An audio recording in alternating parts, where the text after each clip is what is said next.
Pasamos el tercer punto, discurso apertura. Invito al académico presidente a pronunciar sus palabras de presentación del mensaje 2024 de la Academia Nacional de la Ingeniería y el Arte. Tiene la palabra el académico Reverendo Quevedo Camacho.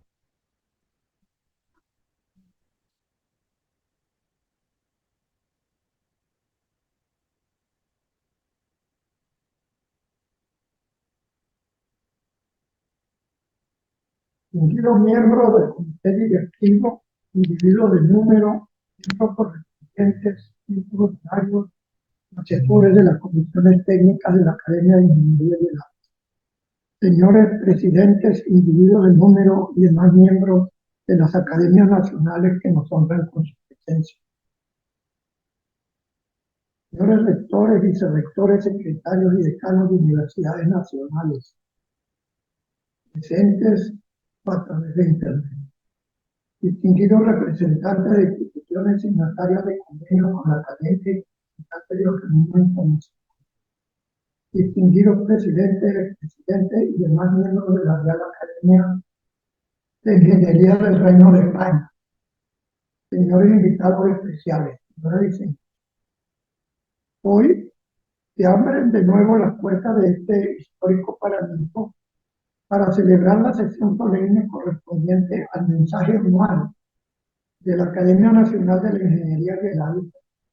la cual muy acertadamente se ha bautizado con el nombre del rector Juan Agustín de la Corte, un caroreño nacido el 29 de enero de 1750, cuya biografía, ricamente documentada por el historiador Ildefonso Leal, da testimonio de sus innovadoras ideas y propuestas. A él le correspondió durante su breve gestión de 2 años, entre 1790 y 1791, la renovación de los estudios universitarios del entonces, para superar los clásicos enfoques escolares, introduciendo significativas reformas curriculares universitarias, entre ellas la creación de la cátedra de matemáticas, que tuvo que esperar más de 30 años para su implantación. Fue, tal como lo documenta Luis Eduardo Avellero en el Boletín de la Academia Nacional de la Historia, mediante decreto legislativo del 13 de octubre de 1830 y decreto reglamentario del Ejecutivo dado por el general José Antonio Páez el 26 de octubre de 1831, cuando en la Universidad de Caracas se empieza a ofrecer el curso de aritmética, álgebra, geometría y topografía. El rector Juan Agustín de la Torre fue también fundador del Colegio de Abogados, de la Academia de Derecho Público y el Real Consulado de Caracas. Actuó con una visión de futuro y en su discurso económico, titulado Amor a las letras en relación con la agricultura y el comercio, plantea innovadoras propuestas para modernizar la artesanía y convertirla en industria. La agricultura, incorporando nuevos métodos y técnicas, superar, como lo afirmó, todos con métodos de trabajo. Igualmente planteó la construcción de caminos, puertos y canales, así como el otorgamiento de premios a los estudiantes ganadores de concursos que pudo establecer en la universidad. Con este acto, en el cual la Academia presenta su mensaje anual, rendimos honor al rector y muy especialmente al significado de la innovación, de la renovación de la enseñanza y del fomento de la educación, de su calidad e implantación como la mejor vía para promover el desarrollo y el progreso de los países. Hoy, por motivo de la presentación de nuestro mensaje anual, igualmente rendimos homenaje de reconocimiento a las instituciones que nos brindan apoyo para el fortalecimiento de nuestra corporación en el desempeño de su misión, especialmente este año, en el cual celebramos el 25º aniversario de su creación, ocurrido el 3 de septiembre de 1998, mediante ley promulgada por el Congreso de la República, y refrendada por su ejecutivo y pública por el presidente Rafael Caldera en fecha 17 de septiembre de este mismo año. En esta ley se establecen sus objetivos, visión, misión y normas básicas para su funcionamiento, equiparando su jerarquía y dignidad con las 6 academias ya existentes, sus hermanas mayores, que ya están establecidas en este histórico Palacio de las Academias, y donde a partir del presente año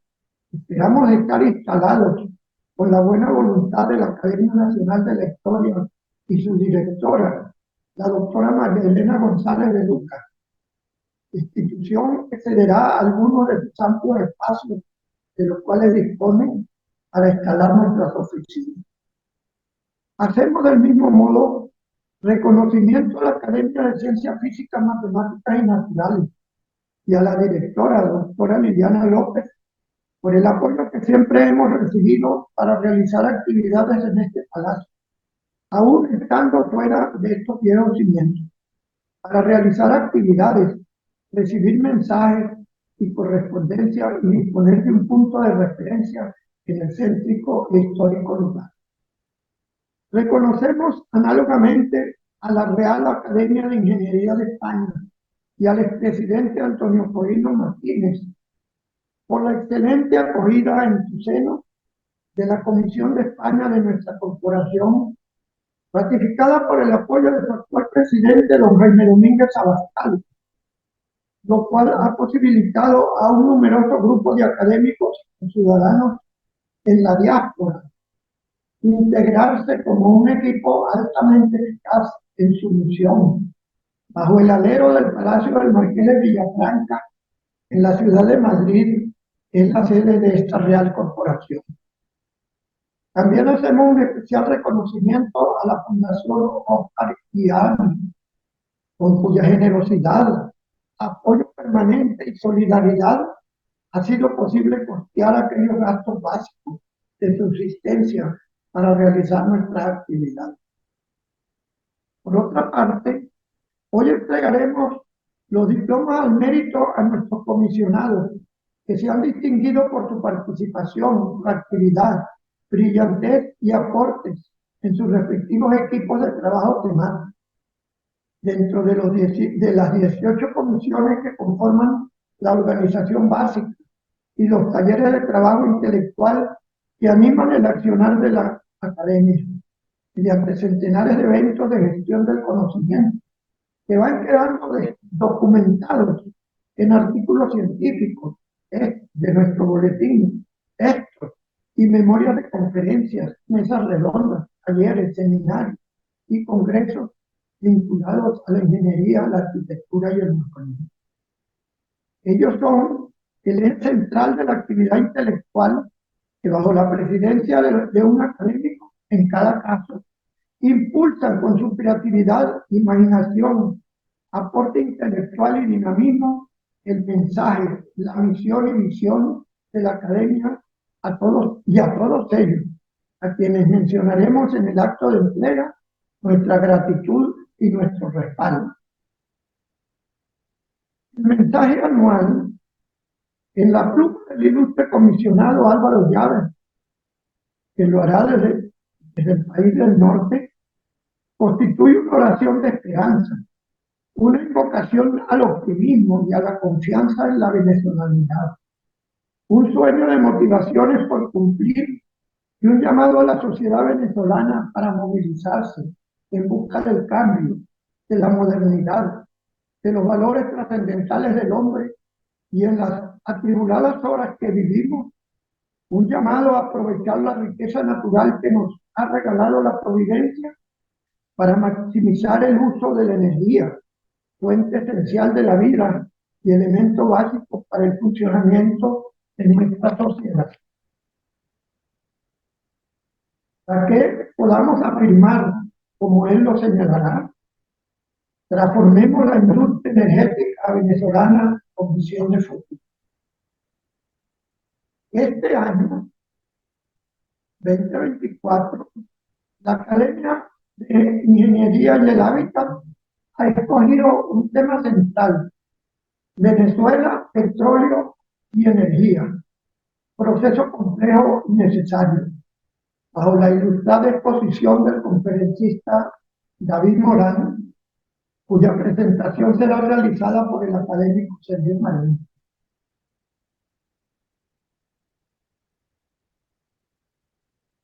Sobre ese tema, han pasado ya casi 150 años desde que la Corporación Petrolera del Táchira, empresa de venezolanos, logra realizar la primera perforación con un taladro traído por Pedro Rafael Rincones desde los Estados Unidos de América, y en una pequeña refinería procesar la importante producción para entonces de 15 barriles diarios y hacer la primera exportación de hidrocarburos para la vecina población de Cúcuta. Es el nacimiento del Estado petrolero. Este proceso de explotación petrolera fue tomando impulso con la nueva concesión el 7 de mayo de 1883, que le otorga el Estado venezolano a Horacio Hamilton y a Jorge Phillips para explotar el asfalto de Guanú. Tal concesión está pedida por esto, como lo hicieron muchos otros, a la polémica y políticamente famosa New York Bermúdez Company en 1885, dependiente de la General Assembly Petroleum, y cuya controvertida historia en la política nacional es narrada con maestría por Domingo Alberto Rangel en uno de sus libros, Gómez, el amo del poder. Estas decisiones marcan el despegue del país petrolero. Pero será con la llegada al poder absoluto del general Juan Vicente Gómez, que a partir de 1910, cuando la explotación petrolera cobra suficiente vigor, se logra la perforación del famoso pozo petrolero Sumaque 1, hecho por la Caribbean Petroleum Company, con el cual se considera que se inicia la explotación petrolera de Venezuela. Se estableció la primera refinería de importancia sobre el puerto de San Lorenzo. Será ya entrado en 1922, el 14 de diciembre de ese año especial, cuando en el campo de La Rosa, el pozo petrolero Barroso 2, reventó un gigantesco chorro de oro negro que duró 10 días, con un gasto de 100.000 barriles diarios, hasta que su propio derrumbe lo taponió de nuevo.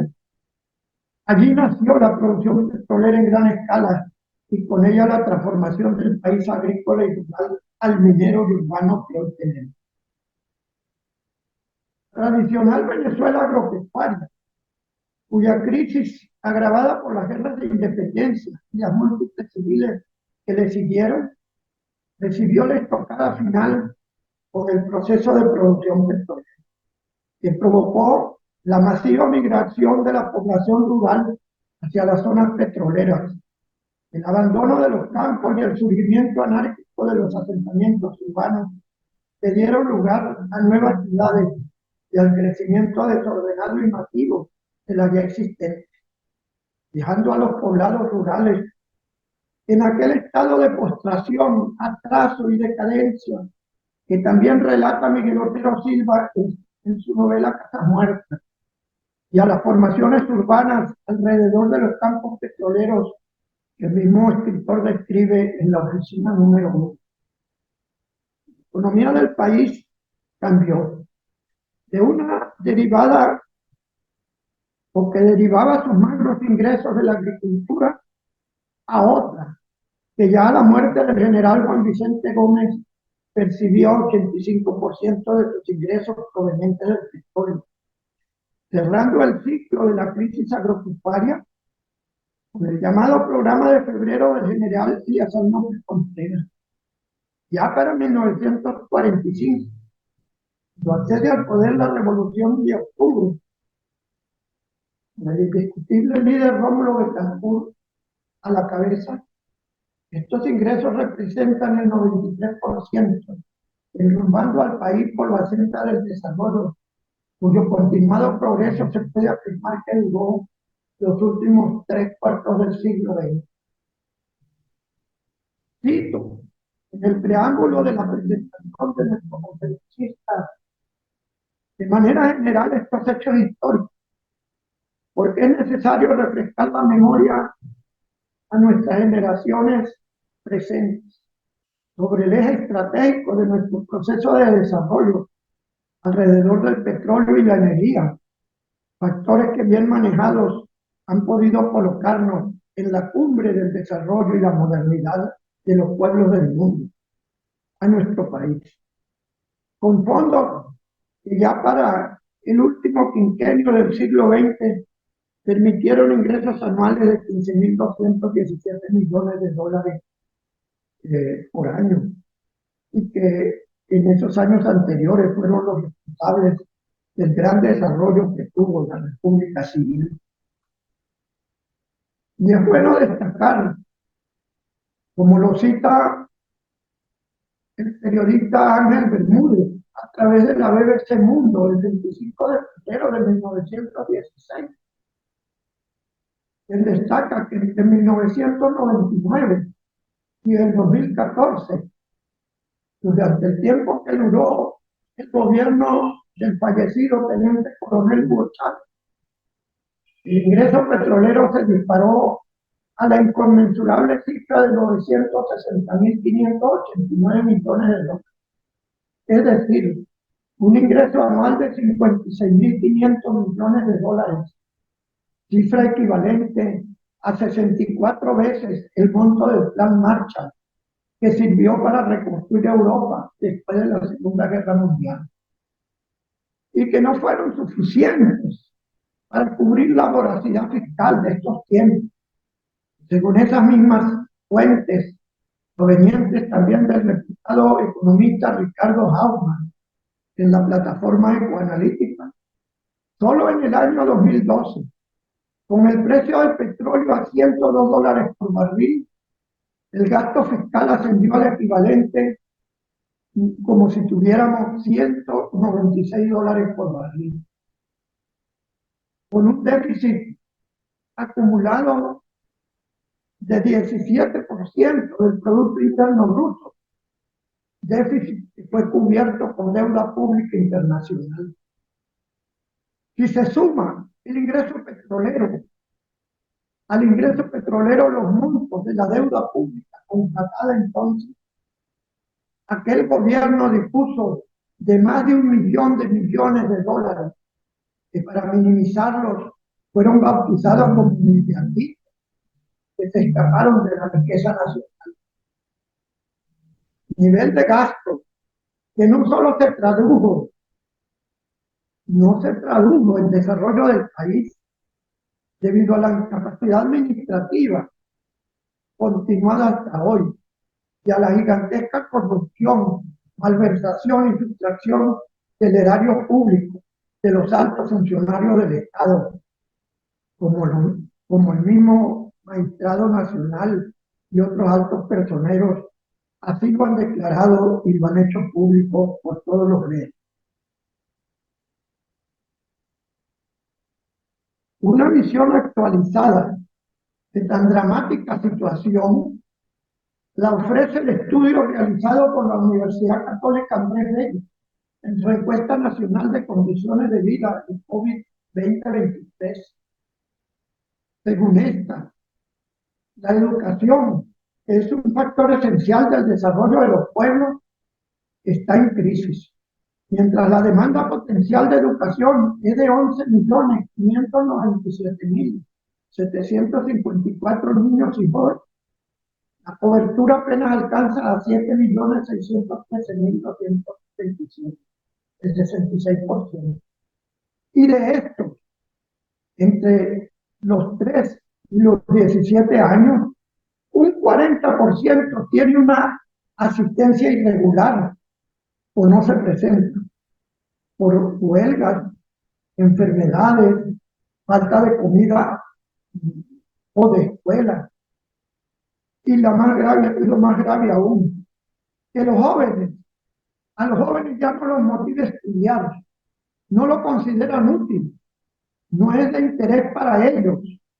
consideran la educación de mala calidad y carecen del apoyo necesario para continuar estudiando. Es la bomba de tiempo más grave que afecta al desarrollo nacional. En cuanto a la salud, han aparecido enfermedades endémicas que habían sido controladas en el pasado, como el paludismo y la tuberculosis, la intensificación de las infecciones contagiosas. Se han reducido las campañas de vacunación y en general un 45% de la población pobre de nuestro país se automedica por falta de acceso a centros de salud o a los costos que representa la medicina y las medicinas. La desigualdad social ha aumentado y el 89% de los hogares padece de inseguridad alimentaria de moderada a severa. Y las comunidades reportan problemas como alto riesgo de las viviendas, agrietamiento, basureros contaminantes, riesgos de aguas negras estancadas, inundaciones y otras calamidades. Todo lo cual, además de inducir la migración hacia otros países de más de 8 millones de personas, de conciudadanos, de compatriotas, de venezolanos, ha provocado en los últimos 5 años la migración de esos 8, de 5 millones, y una migración interna de más de 2,5 millones de venezolanos que han ido de un sitio a otro del país en busca de mejores condiciones de vida. Todo ello da cuenta de que en vez de crecer, nuestra población ha decrecido para situarse en cerca de 28 millones de personas con una pirámide demográfica anormal, donde los tramos de jóvenes y la población económicamente activa se han reducido. Y en cuanto a la población de la tercera edad, 1 de cada 4 personas no recibe pensión de jubilación. Y ya sabemos